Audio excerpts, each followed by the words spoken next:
Trust me, এই রেসিপিটা এত মজা কেন হয়েছে আমি ঠিক বুঝতেই পারছি না। সম্ভবত আমার রান্নার কারণে। তাহলে চলুন দেখে নেই। আমি এখানে কিছু লইটা শুটকি নিয়েছি, আর শুটকিগুলো এভাবে পিস পিস করে কেটে নিয়েছি।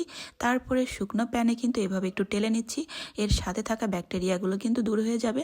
তারপরে কিন্তু এখন এই একটু গরম পানি দিয়ে দিলাম, আর গরম পানি দিয়ে ভালো করে কিন্তু আমি ওয়াশ করে নিব। তারপরে রান্নাতে চলে আসলাম।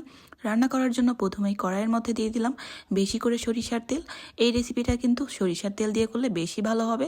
তার সঙ্গে দিয়ে দিয়েছি বেশি করে পেঁয়াজ আর রসুনের কোষ। আরও দিয়ে দিলাম থেতলে করা রসুন, আরও একটু আদা বাটা, স্বাদ মতো লবণ, ধনিয়ার গুঁড়া, হলুদের গুঁড়া, শুকনো মরিচের গুঁড়া, সাথে দিয়ে দিয়েছিলাম কিন্তু বাটা জিরা। তো এই সমস্ত কিছু কিন্তু এখন ভালো করে কষিয়ে নেওয়ার পরে দিয়ে দিয়েছি 2টা টমেটো এরকম পিস করে কেটে নিয়েছিলাম। ভালো করে কষিয়ে নেওয়ার পরে কিন্তু পরিষ্কার করা মাছগুলো দিয়ে দিলাম। আমি কিন্তু এই রান্নাতে কোনো রকম পানি ব্যবহার করিনি। এই রান্নাটা কিন্তু আপনারা চাইলে এটাকে আচার হিসাবেও ধরতে পারেন, কারণ এই রান্নাতে আমি কোনো রকম পানি ব্যবহার করা হয়নি। আস্তে জালে আর কি রান্না করা হয়েছে। এ পর্যায়ে এসে কিছু কাঁচামরিচ দিয়ে দিলাম, আর একদম লাস্ট পর্যায়ে এসে দিয়ে দিলাম বেশি করে ধনিয়া পাতা। আর এই রান্নাটা কিন্তু আমি চুলার জাল মিডিয়ামে রেখে সময় ধরে কিন্তু করেছি। দেখতে যেমন লোভনীয়, খেতেও কিন্তু অনেক মজা ছিল। আমি কিন্তু শুটকি মাছ তেমন পছন্দ না করলেও আজকে শুধু আমি এই রেসিপিটা দিয়েই ভাত খেয়েছিলাম। তো যারা আমার মতো পছন্দ করেন না, তারা এভাবে একবার ট্রাই করবেন।